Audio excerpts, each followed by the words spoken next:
So, um, we are really very happy to welcome Michael Haas and Frank Harders-Wuthenow to the very first episode of the Watchman magazine in conversation.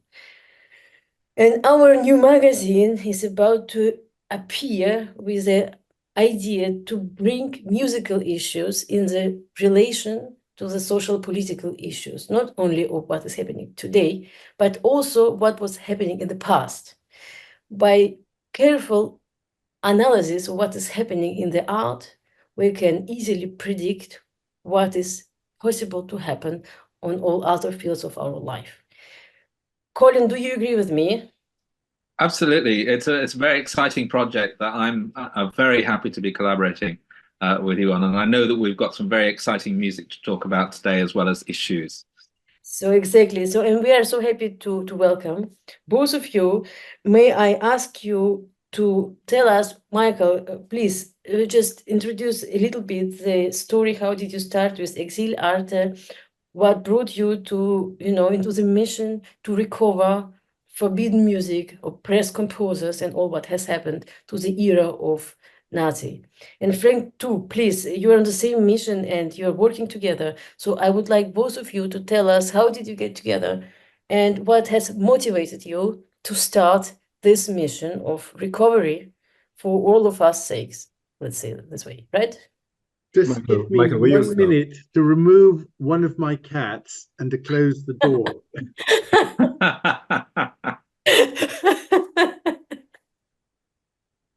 He is removing one of his cats. Now we wonder how many there Yes, are. exactly.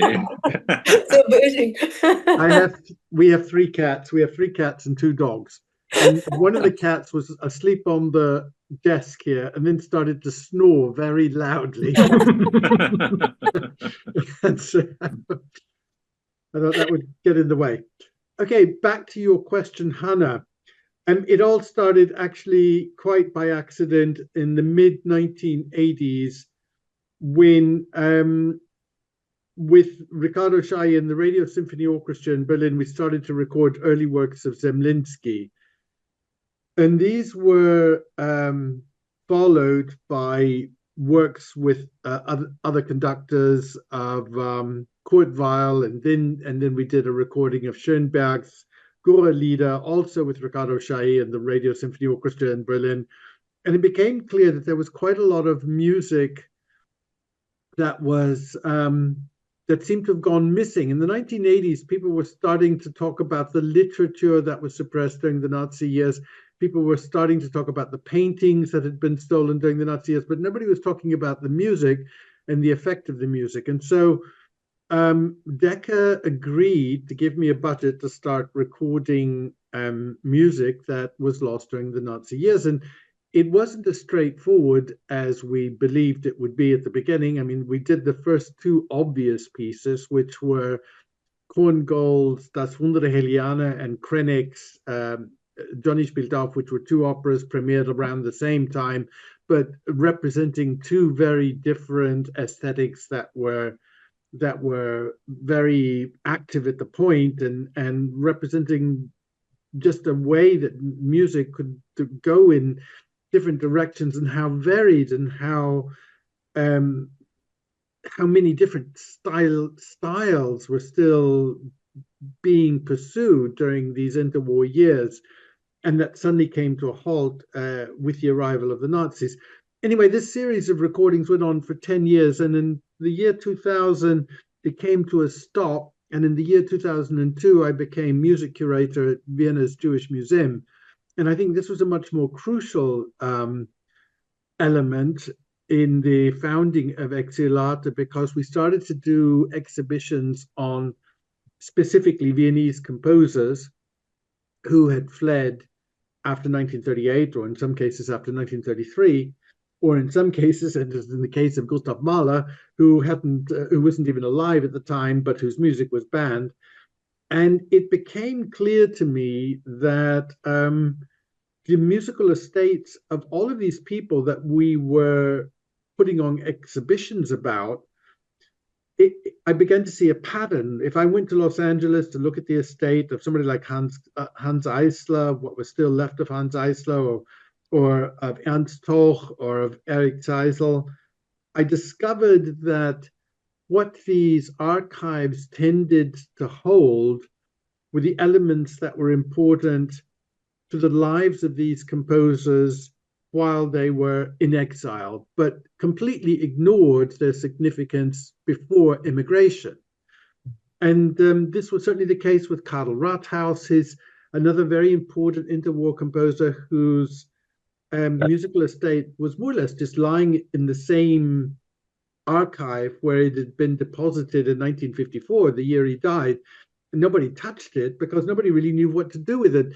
Correspondence was in a language that nobody spoke. The musical styles were a little bit demanding for the local ensembles and organizations. And so just nothing was happening. And it became clear to me over time that it was wonderful that these different countries that offered refuge could also offer a repository for the musical estates, but they were incapable of offering a fully representative repository for the musical estates.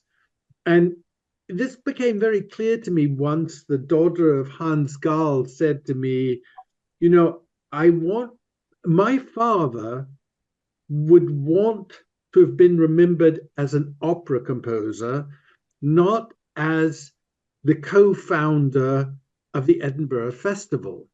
And of course, when he died in 1987, that was what was in the obituaries, was that he was the co-founder of the Edinburgh Festival and a much-loved teacher at Edinburgh University, and not one word about his career as an opera composer during the interwar years when he was actually enormously successful.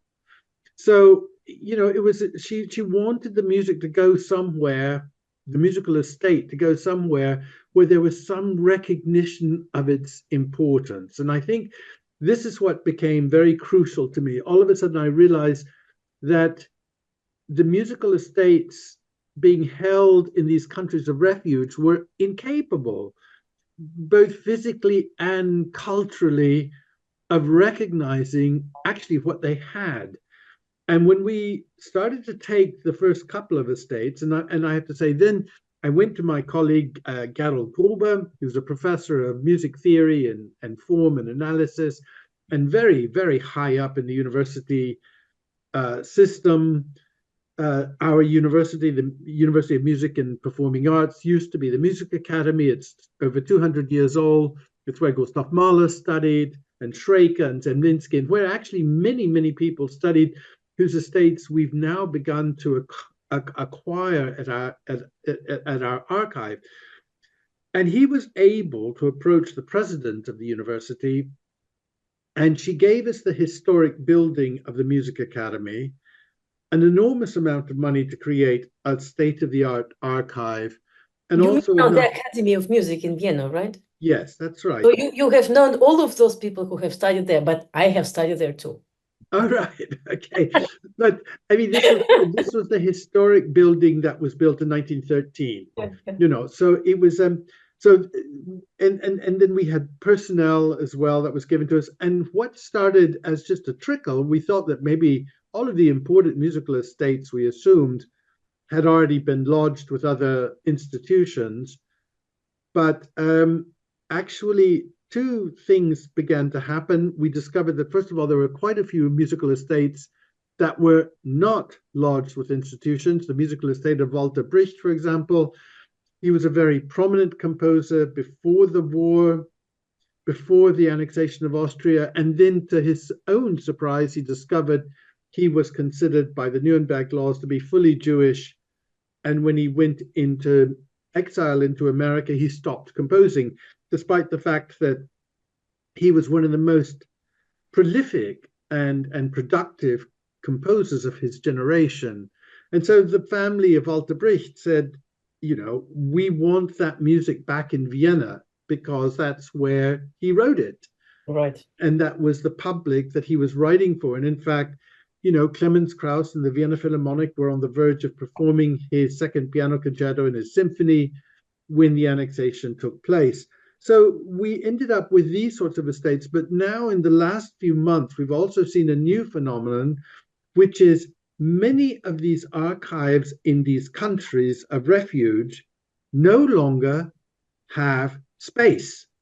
And they're looking for places where they can unload these archives because, let's face it, the baby boom generation has got older in their 60s and 70s, and their various estates are coming into the same collections, and people are looking to make space. So we've been approached by a number of very prominent archives saying, look, we need to get rid of some material, would you take it? And so we're beginning to expand, and we've become, I think, probably uniquely the only archive and research center that only specializes in the music of exile, and we cover all genre, we cover all religions, so it's not just a Jewish collection by any means. We cover every country, so we have an estate from France, we have several estates from Yugoslavia, from Poland, from the Czech Republic, and so on and so on. So we've opened it up. We don't just take composers and performers, we take scholars, we take publishers, we would take anybody. Exactly at that point, I would like to turn to Frank, because the archive needs a publisher.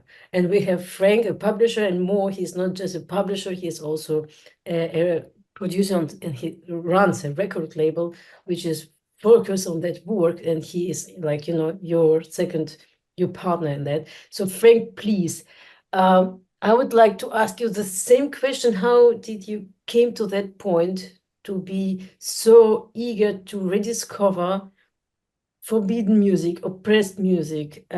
What drove you into that mission in the first position? And how do you came together with Michael? Was it Winterberg's music first, or was anything else which brought together your work with Michael's as Exile Arte? Well, we know each other for quite a long time, and we've been collaborating on a number of projects before, of course. This is why Michael came up with the Winterberg project, because we knew each other so well for such a long time already.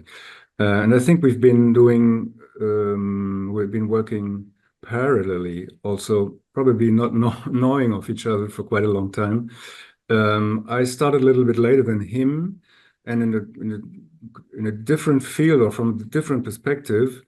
I was in the very privileged situation to become a music dramaturg right after completing my studies of music composition, music theory, and musicology in Hamburg. And I was thrown into the cold water, becoming dramaturg at the Opera House in Bielefeld.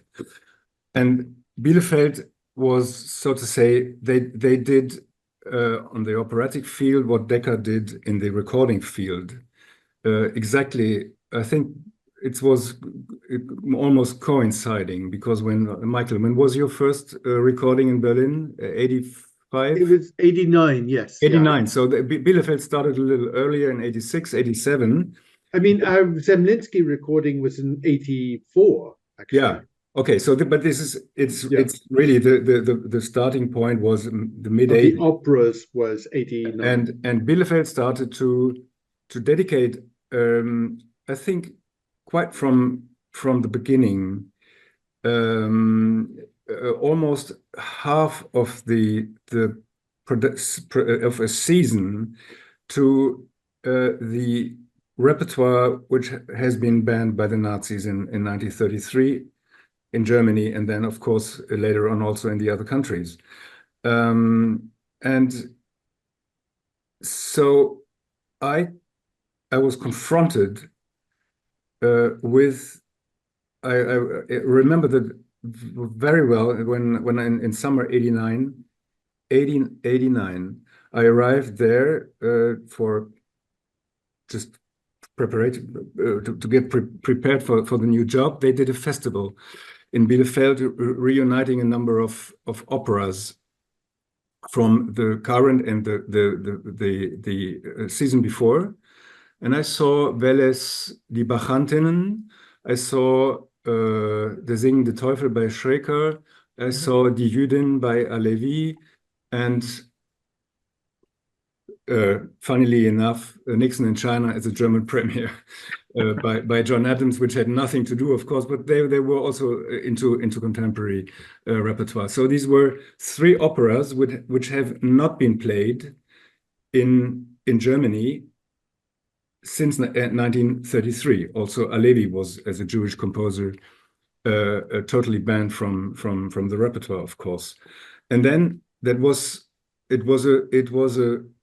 more than a shock, because after having studied in very professional contexts, music history, music composition, etc., I was faced with the fact that I was completely unaware of a huge part of the repertoire of 19th and 20th century, because it was not happening in school, so to say. Yes. And so this was the beginning of a very intensive journey, which is going on until today. I started with preparing my doctoral thesis about Franz Schreker, working with the heirs, some of the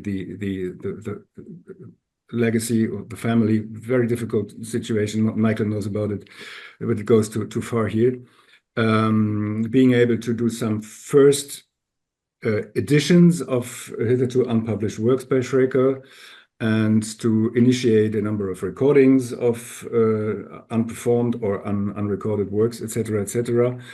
And it was just growing and growing and growing, because you more than you know, the lesser you know, of course.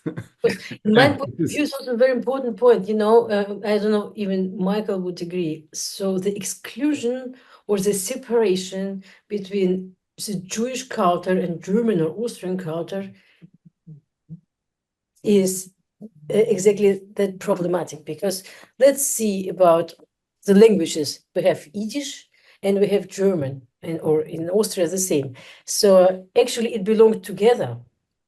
And the exclusion of Jewish culture out of German or Austrian culture was actually completely unnatural. Would you agree with that? Unnatural, you say? Against the nature, because from my point of view, this German, Austrian culture and the Jewish culture is a unity. It belongs together. Yeah, but it was never considered as such, because there were always a lot of opponents to the idea of a unified European German Jewish, French Jewish, or whatever culture.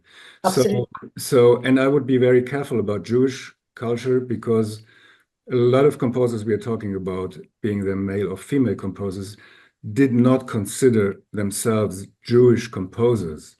They considered them composers being part of the European musical culture, and it was the Nazis that brought up their Jewish identity. Exactly, that's exactly what I wanted to say. That's exactly what I'm talking about. And also Yiddish was not necessary. Some of them spoke Yiddish, of course, but that was maybe also a kind of a part of the background, but they wanted to get out of that background. They wanted to get out of that ghetto, which they were forced into, because we must never forget that on the turn of the 19th to the 20th century, large parts of the Jewish populations were still living in ghettos, and it was that generation that managed composers like Schoenberg, Rathaus, whatever, the whole Congo, the whole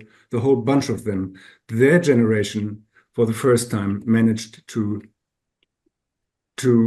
be part of the bourgeois, non-Jewish dominated culture. Yes. Also, Michael, do you agree? It was also I completely agree. I think it goes much further than that, and you're completely right, because I think one of the big problems why after the war these composers were not revived, whereas literature and painting was revived, Yeah. was this question of assimilation, because the assimilation process was still ongoing. Right. And with assimilation, you are conforming to a societal norm. The exception, there were plenty of exceptions, Schoenberg being the most notable exception. But if you look at most of the other composers, they were maintaining degrees of convention that were already established. After the war, there was a re-education process that was felt to be necessary in Germany and Austria and in Europe in general. And this re-education process meant moving away from the aesthetic conventions that were dominant before the war. And all of these Jewish composers, because they represented this aesthetic, this aesthetic convention before the war, it was seen as inappropriate to bring them up again after the war, because you are reviving the very type of musical culture that the Nazis had tried to impose on everybody else. I mean, one very memorable encounter I had was with a Krennic musicologist who said to me, you can't revive Korngold at the expense of Krennic, because Krennic's music carries a very strong anti-fascist message, and Korngold's music does not. And so, but this was the dilemma post-war, I think, and these decades immediately after the war. I think there was still in Germany this view that the German people still needed to be educated away from the idea of the musical tastes and conventions that were dominant in the internet. It was one of the basic impulses of the aesthetics of the Darmstadt avant-garde after the war. Absolutely. And it's interesting that the Darmstadt avant-garde, I mean, again, this is a very subjective, and from my point of view, I admit it's one that I hold and I have no real proof of it, but I found it very interesting that the young composers of Darmstadt immediately after the war, well, these were children during the war. So they were completely uncompromised in terms of whatever activities they got up to. I mean, I don't think you can blame them for being members of the Hitler Jugend, because that was what was necessary for everybody. But I still found it very interesting that the composers they tended to promote were almost always the non-Jewish victims, whether they were non-Jewish victims of exile or of Anton Webern, who was, of course, shot by an American occupying soldier.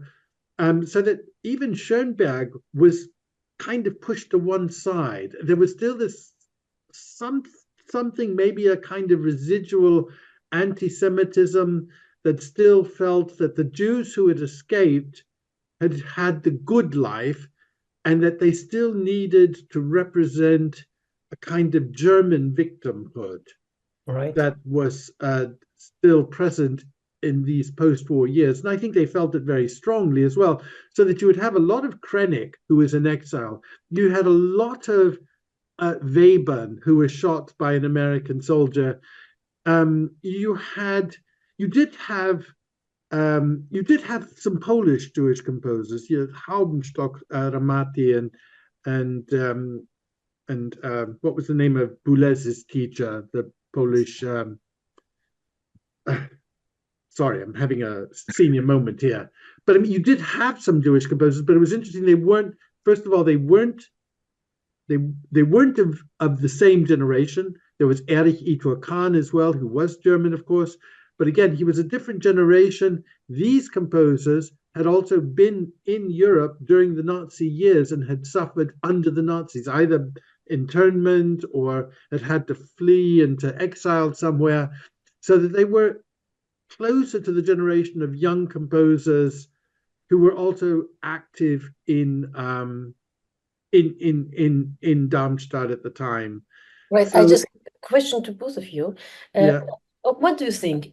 If all those crimes and oppression would not have happened to the era of Nazi occupation, how would be the development or evolution of music be happening if all those composers would remain where they were and they wouldn't be oppressed? So would the music have chosen another path as it did after the war or and during the war? And if yes, then how, from your point of view, from both of you, what do you think? How would it be? well, I'm when I joined the museum in Vienna and we started to do our exhibitions, the first thing they said to me was, "There are no ifs in history." And it's an important point. We can speculate, but it can only be speculation Exactly, that's what I want. because Speculate, music but, music how would did music sound? take different turns because of the events that happened. Mhm. No, my I question, don't think this is very leading us to any how would the to music, anything. how was the evolution of music, if those composers would not be excluded, would the music have another path? Or if yes, then how? So, their influence was excluded. They were Is taken that is from. that really of any interest? I mean, what I find much more interesting is to see that what impact the terror of the fascist and the communist systems had on the music, and because so many interesting things came out of it, and we don't even well, we do it, but so many people just don't reflect on it, and I think it's our task to bring to people's attention the what is the word, manifoldness, Michael, the Vielfalt, The manifold. Manifold. the manifold of music having been impacted by all kinds of stimulus in the 20th century, and we are still so reduced to just to certain aspects of the music of 20th century, which is repeated ever and again, and of course even more than the music of the 19th century. What we have to do is to tell people and to explain and to bring back what happened to the music because of all that. This is, for me, it's much more interesting than to try to find out what would have happened to the music if Hitler wouldn't be. Yeah. This is we can only speculate, but it brings us to nothing. It would be just interesting to have an imagination which path the modern or contemporary music would have taken, because those influence of those composers who have been excluded, that was extremely important. It was a huge part in the Western European music, right? Colin, Well, are you? I think, excuse me for interrupting, but I think there are two things that you need to look at. First of all, Hitler created an enormous diaspora. And this diaspora was not repeated by even Stalin. Stalin did not create the artistic diaspora that Hitler created. So you have two different phenomena at work here. You have composers and musicians coming to an accommodation in the Soviet Union, and you have composers who are thrown out of their native countries into the world at large and having to create a synthesis with what they find in their new homelands. Yeah, this is what it makes so interesting. And this is what is quite interesting, because the synthesis, and this is actually the subject of my latest book, The Music of Exile, it is this synthesis that is fascinating because it takes different forms in different places. If somebody ended up in Shanghai, or if somebody ended up in Hollywood, or if somebody ended up in London or Buenos Aires, they all reacted to what they found in very different ways, and this rerouted their creativity. Right. Before we turn closer to Winterberg, and Colin will ask specific and very interesting questions about the string quartet, I would like to ask a final question in the relation to social context. Do you think your work or the goal you have, your mission to recover all those composers and bring all those music to the audience on record, do you think the output of this work could be in a way of help to prevent another fascistic tendency in the musical art or in any other art in the future? Michael? My answer will be very short, so maybe. Well, I mean, Yes. my answer is basically, despite Hans Eisler's best intentions, music is really not a weapon, and I don't think it can do much more. It can be used for propaganda, of course, but I don't think.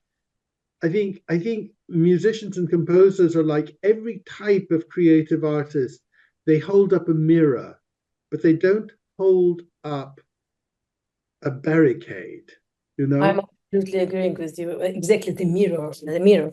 That's exactly the term for what the art does. Frank wanted to give a very short answer, and I really want to listen to that. Well, I would say no.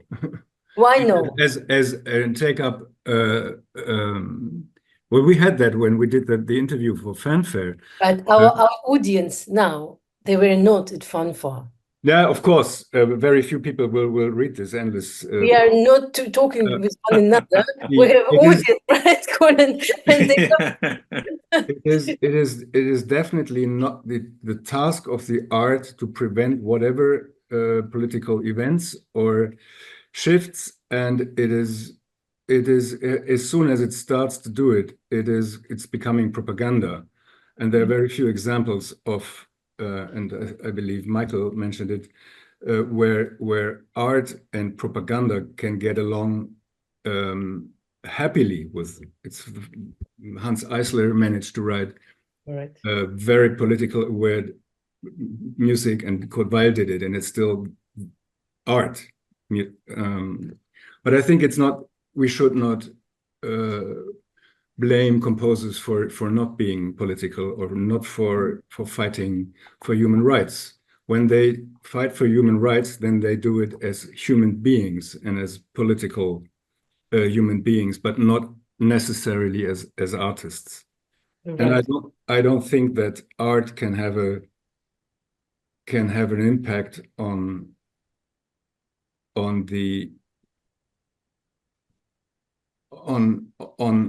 mankind in the way that it makes man better.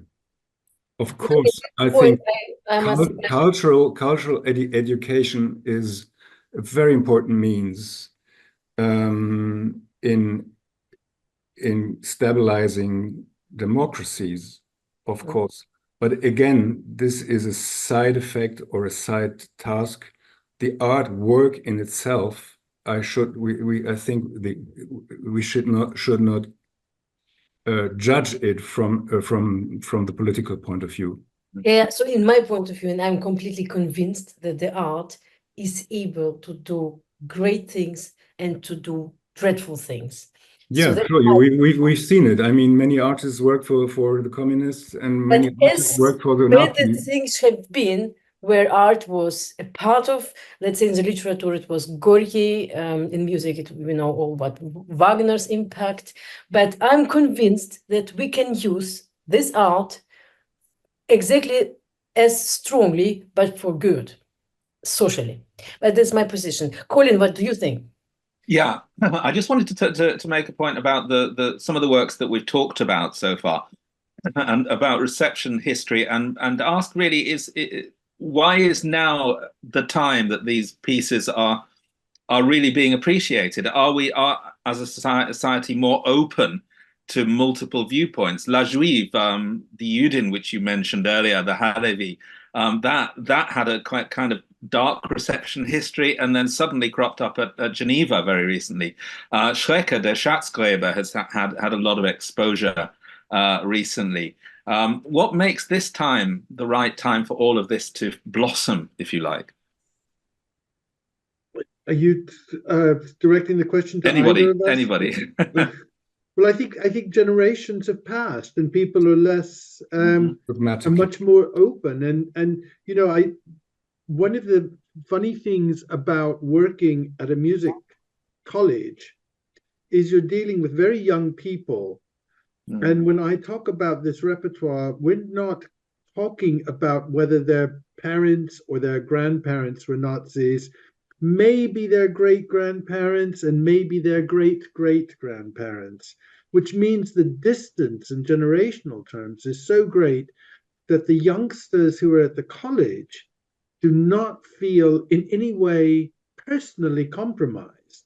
And I think this makes a big difference. So for them, if they want to learn a new quartet for their project for the semester and they don't want it to be another Razumovsky, we can say, look, well, there's one by Walter Bricht, there's one by Hans Gall, there's one by Hans Winterberg, you know, and these offer alternative channels which they're very receptive to, much more receptive than, say, previous generations.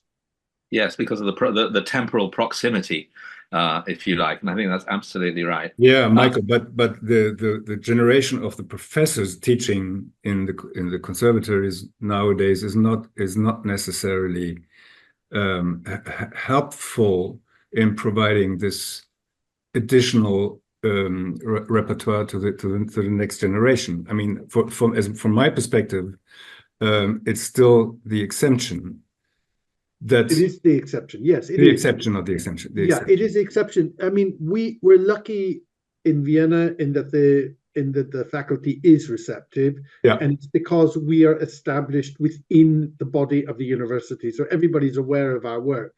Yeah, and so we're very, very lucky in that respect. But no, you're absolutely right. The present generation of professors are probably people who do have grandparents and parents who are compromised and still want to avoid this particular period of history. I mean, I think we should consider this also from another aspect, which is how the music market works, and it is basically it is a marketplace, and you have to, if you want to make a career, you have to concentrate on a certain type of repertoire, which is the core repertoire, because otherwise you will never make it to the big concert halls. And we have this very interesting example of a musician like Kolja Lessing, who did a double career as a violinist and as a pianist, and teaching as a professor, and was honored with the most important prize you can achieve in Germany, the Bundesverdienstkreuz, etc., etc.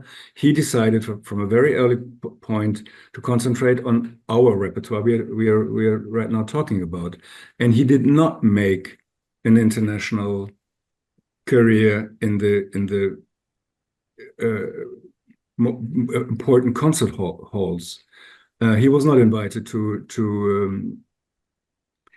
what's the famous chamber hall in London, where all the Wigmore Hall? Wigmore Hall. He was never invited to the Wigmore Hall to play Hans Gall. I mean, and as long as this is the situation, and it is the situation, nothing will change. I mean, what we are doing is still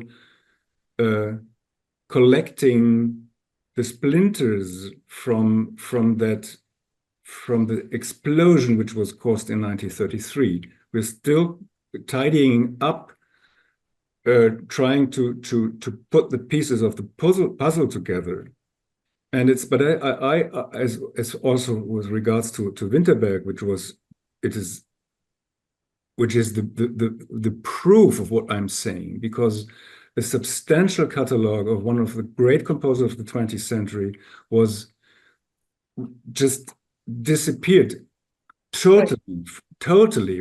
And if Michael and wouldn't have put all his energy in it, and if he wouldn't have convinced me to start this project, which is absolutely extraordinary, and I'm so happy that he he put some pressure on me.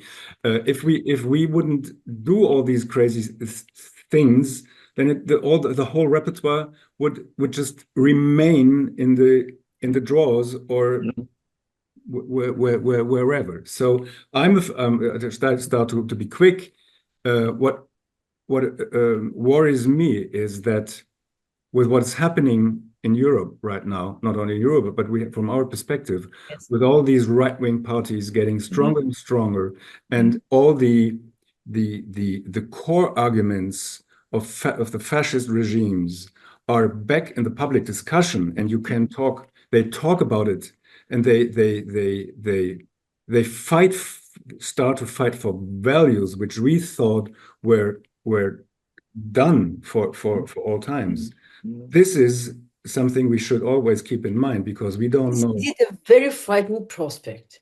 And that's where I want to say, that's my point, that this is our work. So if we ask, why can't Colin Lessing be invited to Bigma Hall to play Hans Gall or Winterberg? Because it's a point of what people want to listen.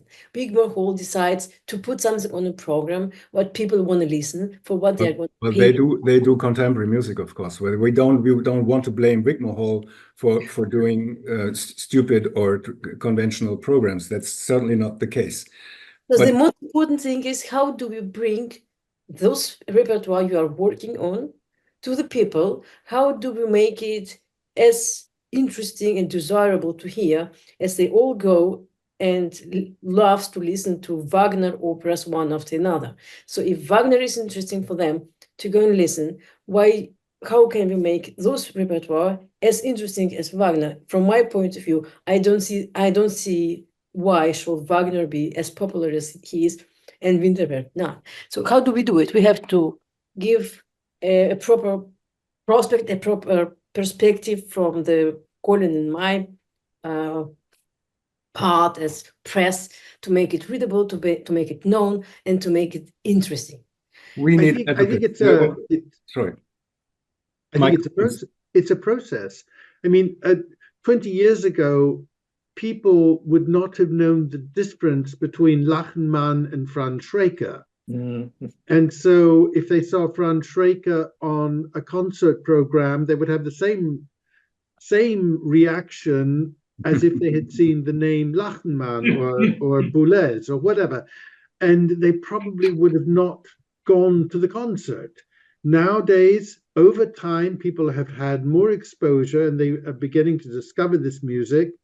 And they go to the concert because Schreker is on the program. Exactly. And that's Exactly. what's changed.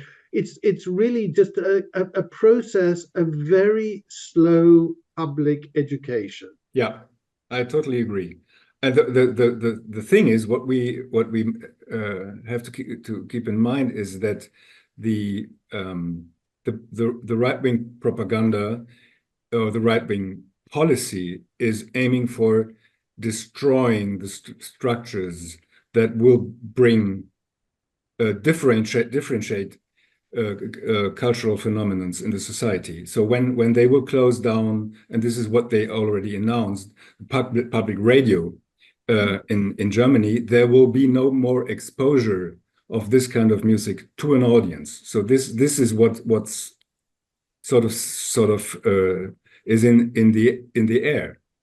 And that's why your mission is so important, and our mission, right, Colin, to bring all to the spotlight is as important. So, Colin, tell me, what do you think? What could we possibly do to make people eager to let's say, Winterberg or Hans Gall or Gideon Klein to play in a Wigmore Hall? How can you bring more audience to those repertoire on which Michael and Frank are working so hard? In a sense, it works in peaks and troughs, but hopefully, like a stock market graph, it moves upwards all the time. I think back to, for example, in London, there were Zemlinsky performances with James Conlon. This is 20 years ago, more, but probably now. And then it kind of receded a little bit, and then there's another resurgence.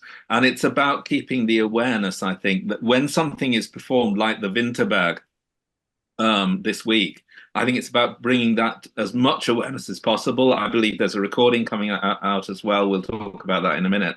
And it's about getting that out as much as possible so that people can actually experience this. As Michael was saying, at one time, Lachenmann and Schrecker were talked about in the same breath, and they're massively different. So it is about this awareness thing, which makes the concert on Friday so fascinating. I was wondering, Frank, whether you could, for the listeners today, introduce that concert with its intriguing mix of premiere and contemporary literature, and indeed about the quartet in particular that we'll hear. Well, the concert is linked to, it will be what we didn't announce as such, but it will be a release concert, because we're going to present the first CD, the volume 1 of our Hans Winterberg chamber music recording series. And I think we just finished the recording of the second CD, so that repertoire is done, and we start to work on the third. And parallelly, we are working on the complete piano music with Jonathan Powell, and we recorded the sonatas a couple of weeks ago. This will be released also at the end of this year. So there's a lot of things going on, and the Winterberg and Winterberg idea is very, very curious. You certainly have not heard about the writer, the novelist Jaroslav Rudiš, the Czech writer. He is living in Berlin since a couple of years. He is an iconic figure in Czechia, in the Czech Republic, and he has a lot of success in Germany. This book, Winterberg's Letzte Reise, Winterberg's Last Journey, Michael, you have to read it. It's absolutely outstanding. Yeah, is the first book he wrote in German. So there is the first very interesting parallel situation. You have a Czech-born writer, artist, moving to Berlin, but 2 generations later, starting to write in a foreign language. Winterberg, the hero of this novel, is fictional, and he is born in 1918, a pivotal point in the history of the Slavic Länder. Yes. Countries where they get their independency. So this is the starting point, and he is about 98 at the end of the novel. So it means it's really our times.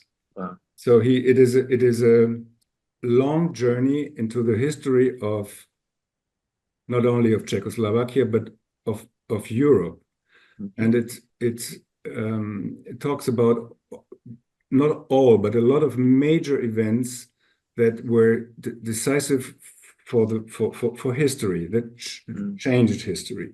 And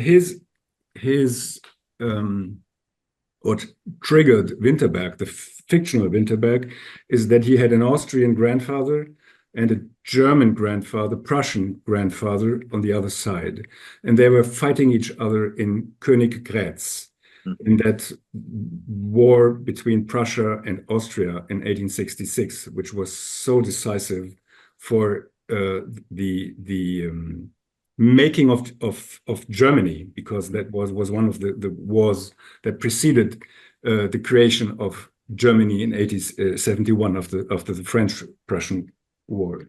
So the idea is you are not one, but you are many, and these many are inside yourself, and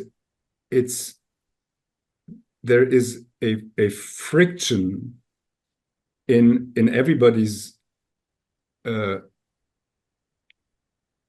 ego. If you get back in history, in your own history, in the history of your families, you will find that situation, because I think many people have that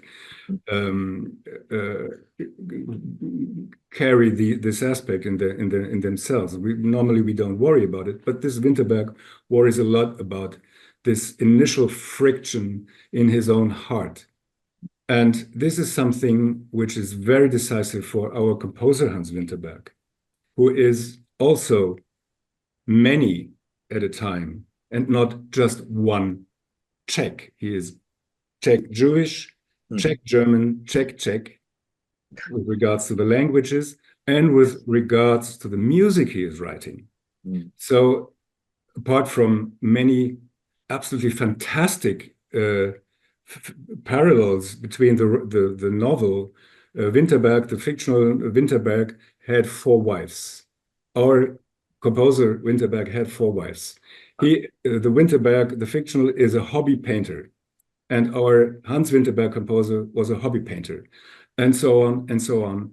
And one has been driven out of the Czech Republic in 46 because he was a Sudetendeutscher, fictional Winterberg. The other one was leaving the Czech Republic in 46 because he didn't get along with the communist regime, and out of other reasons we don't know. Right. So there is a permanent overlapping and how would you say, Michael? There's so many correspondences also, and then also with the writing, the style of the novel of Jaroslav, which is pure music. He composes the novel as if he were working with notes. It's absolutely amazing. I never read something similar. Frank, you made all of us very curious about the novel, and I hope there is an English version. Yes, so it is about to. It will be published this year, and it will be filmed. So there will be huge. Oh wow! Amazing. Wonderful. So I'm really totally curious to read it myself, and our English audience is now also as intrigued. Yeah, look out for it. I will ask Jaroslav when it will be released. And could our Winterberg's music be used in the scoring by any chance? Fantastic. We talked about it already, but I presume they will hire a artificial intelligent machine. Oh no! Music. In this particular issue, Colin and I will make a link to the book so that our audience is able to. Yeah, lovely. I will send you. I will find out when it will be released in the UK, and I will send you the information. That's perfect. I just about to make, and Colin will join me. This is my last global question in those conversations, because we are slowly coming to the end. And here I'm asking you not from the from the standpoint of the art or music, but Frank has said something very important, and there are frightening prospects of growing right fascistic tendencies in our society. So Michael and Frank, please tell me from your point of view, just globally, what do you think? What could we possibly do not to prevent and avoid? Because both of you are completely right. We can't avoid anything, and the history flows as it flows. But how can we do it a little better? How can we cope with that better and try to say what can be safe and try to avoid just really extremely bad consequences? So as educated society, which has survived already 2 world wars, Shoah, Vietnam, and all horrible things, so what can we do now to remain Western European, open-minded civilization? Well, we do it right now. I don't think we have other possibilities in just doing what we are doing, and I think it's not nothing. It's quite something. I mean, Michael it's what we are doing is. I meant all of us, not 4 of us. We are preserving cultural heritage, and we try to bring to people's conscience the extraordinary richness of this our commonly shared cultural heritage. It's just we don't do it because of bad conscience. I mean, it's also probably an element that we want to cope with what our grandfathers did, but we want to Michael, I would not want to live without that music which we are discovering, because it gives us so much to our mind, to our hearts. It's just I always think it's so tragic that so few people know all this great music. It's very difficult. It's very difficult to try and superimpose the past onto the present situation. And what the one common denominator is that what we see in all fascistic elements, whether it's today or whether it's yesterday, is the idea of exclusion. Because nationalism is never a question of who belongs, but it's always more a question of who doesn't belong. Exactly. And Very so important point. And I think that that's always important to see what is inclusive. And what was so tragic about the Hitler years is they deemed people who did belong as not belonging. Yeah. And by doing that, we lost an entire chapter of Austro-German musical history. In fact, European musical history, because it didn't just affect Austria and Germany, it affected Holland, France, everywhere. And so an entire chapter of European history was distorted by this view of who isn't allowed to belong. And it wasn't just a question of who's Jewish, it was a question of whose political views were different. All sorts of things got in the way. And I think that that's what we are beginning to see again, is this view of, we're seeing it in Germany, we're seeing it in Austria, we're seeing it in France and in Italy. Who doesn't belong? And I think that in today's society, which is a very much more interconnected society than it was in the last century, this question of who doesn't belong is redundant. It is more a question of what can people contribute so that everybody belongs. I think that's a much more relevant point to be made at this stage. Michael, I mean, there's a contradiction, because our society claims to be an inclusive society. This is one of the major slogans. The major slogans of wokeness is inclusivity, to include, and the contrary is happening in many fields. And I think that what we see in Russia and with the right-wing parties in Europe who do collaborate directly with Putin's Russia, they want to fight the woke society, the inclusive society, etc. I think that we have to be aware of a cultural war, which is, and a cultural how would you translate Kulturkampf? Yeah, it's actually a word they use in English. Culture wars. Yes, we have it. Yes. At some point, you have said, you say we live in an inclusive society. Yes, but just think back to the COVID pandemics, where pretty fast you have been excluded to old and weak and sick and not worth of life. That was really within a minute, within a sec. Our inclusive and tolerant society in Germany, in Switzerland, it was really horrible. It turned to quite hygienic societies. So how fast it was, within a couple of days, it was just a talk. Who is worse to survive and who not? Should I better go to the restaurant or keep people safe? I don't want to vaccinate myself, and everybody has to deal with that because it's my rights, and I'm not eager to take care of other people because they're old and weak and they're about to die anyway.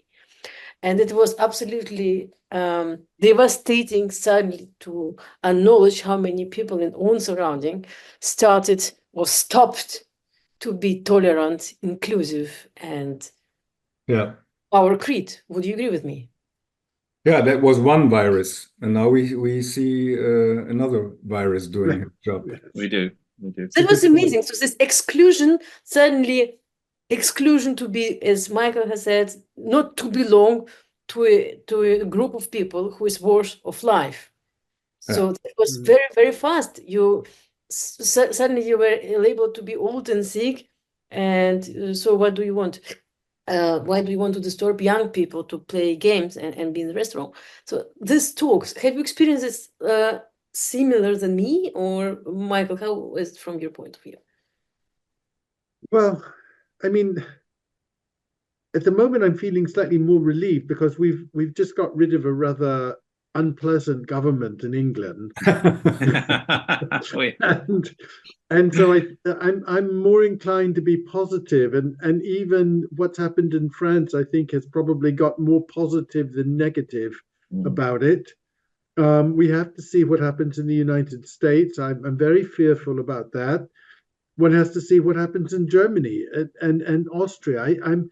But the thing is, Holland, Germany, Austria, these far right groups, they get a constituency, but they're never big enough to form a government. And when they do, as they have in Austria, it always goes wrong. And They fail. Yeah. It always fails. Exactly. They don't deliver. So on that note, let's hope that they will fail again and fail, and we will do all what is in our power to make the fascistic mission to fail for all of our sakes. And as usually, we close the interview, the podcast, when we turn the places. And I would ask both of you to ask both of us any question of your preference, whatever you. We shall ask you a question of our preference. Exactly, whatever you like, Colin and well, me. I can tell you that I'm in the business since 34 years now, on the creative side. Well, or on the creative side, I consider myself as a music publisher and a producer also rather on the creative side and not on the critical side. And my relationship with the press is really, I don't know how to say. It's full of surprises.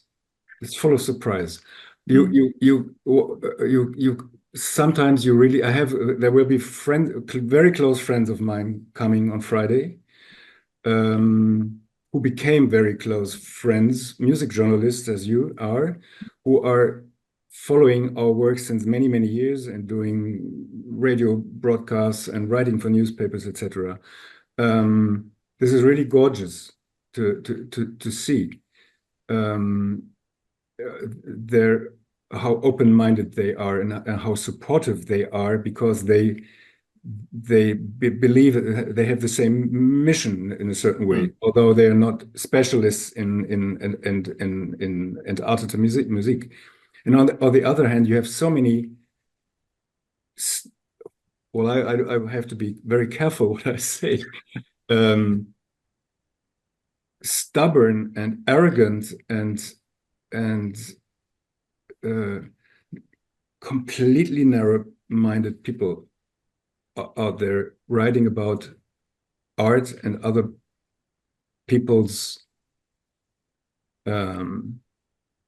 love, because there's so much love in it in making music, and they just want to destroy it. It just Michael, I should send it to you because it's really funny in the end. I got for the École de Paris CD, one of the last things we did, and Fanfare, we did a huge project. We did. With Fanfare. It did. And it just got today in one of the best newspapers, Konkret, left-wing German newspaper, full-page CD of the month, etc. And in France, because it's really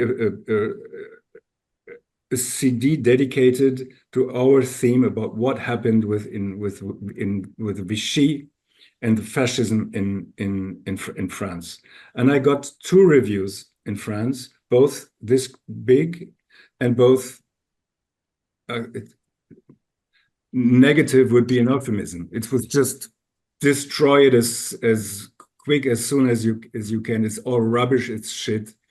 And I wonder what's going on. Now I try to formulate my question.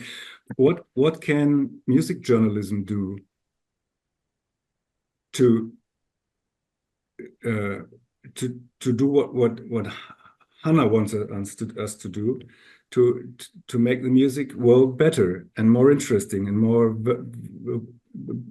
help to get it, make it, bring all these aspects back to our musical life? Is there a task for you? Do you see it as a task for you as well? Yes, I think there's an element of fostering an element of curiosity in the listener. Yeah. Many listeners will. There are various radio stations that will stick to your standard repertoire, and you get your Beethoven 9s and 5s and Mozart 40s. But we're about maybe expanding the envelope, and people would not hear about Winterberg, etc., if it weren't for the reviews. And also the EDA. And yeah, you take the rough with the smooth, because it's a very wide field. I think it's fair to say, music criticism, with people from a wide variety of backgrounds. Yeah. But from my perspective, the most important thing has always been the music. Whether a performance in a standard repertoire is honoring that music, or indeed whether the music itself needs to get out there. And I think it is a very complicated field, because there are a lot of currents which come into it, as I'm sure you're aware. But this for me is the most important thing. It's not surprising that you get different reactions, and because people do come with different agendas. I don't know that French publication, unfortunately. I haven't seen them, but I do know of certain UK ones that come with baggage, shall we say. And I think, as an informed reader, or indeed a listener of a podcast, the listener will be able to make up their minds as to the value of the journalism that is coming their way. Much like in political discourse, that you have your Sun newspapers, and you have your perhaps more intelligent commentary. So it's about having a certain integrity, I think, which is really important. The most important thing to add is that if we really want to make the music or art more noticed or more needed or more relevant, we have to show the connections between what is happening on the political and social field, what is relevant in our lives, and how is that mirrored in the art. And when we build this bridge between the world of living people and their issues, our demands of daily life, of political life, of social life, and the events and issues of art, world of the arts, and connect it, then I'm pretty sure we might get somewhere where it's to a better place. We will not save the world, and probably we can't avoid and prevent bad things which are about to occur. We can't avoid people not to be interested or to ignore, or even, as you have mentioned, to write that it's not worth of listening, but we can connect and bring every month an issue of the Watchman magazine, which is watching the connections and exploring the world of arts.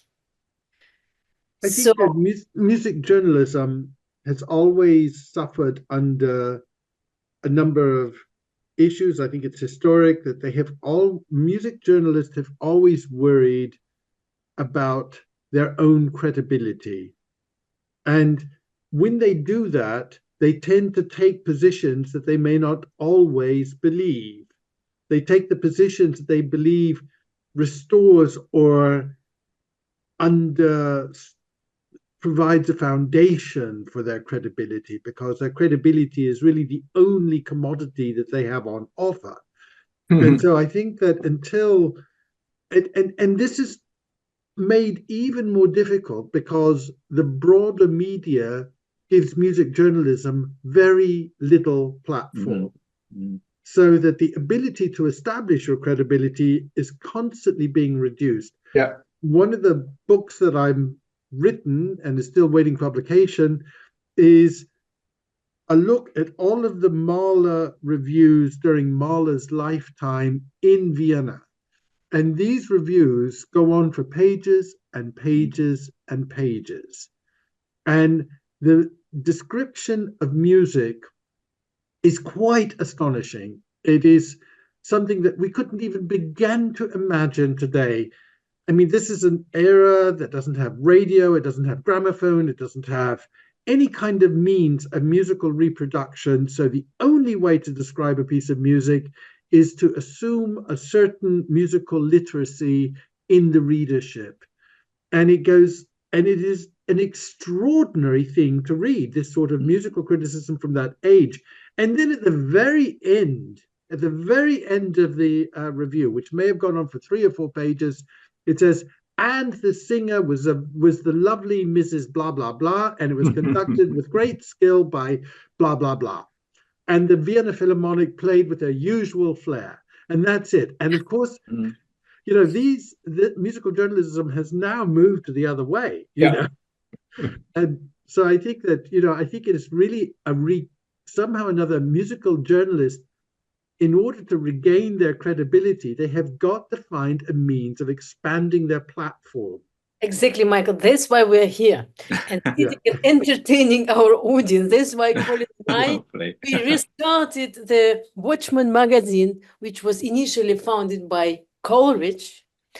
And from my point of view, I adore Coleridge more than any other writer. And I adore lots of writers, but Coleridge has made, you know, he has built a foundation for very reasonable journalistic work, no matter in which field. So that's why we dare to retake the Watchman and focus it, as he did already previously, just on the literature, but we expand to music, to other arts, to bring it all together. So I can't describe how delighted we have been to have both of you in the podcast. Absolutely. I'm sure that it's really important to have that podcast that people can listen. And I'm looking forward to follow further projects of yours and to have both of you again in the Watchman's podcast, which calls Watchman in a Conversation. Thank you so much for your time. Thank you very much.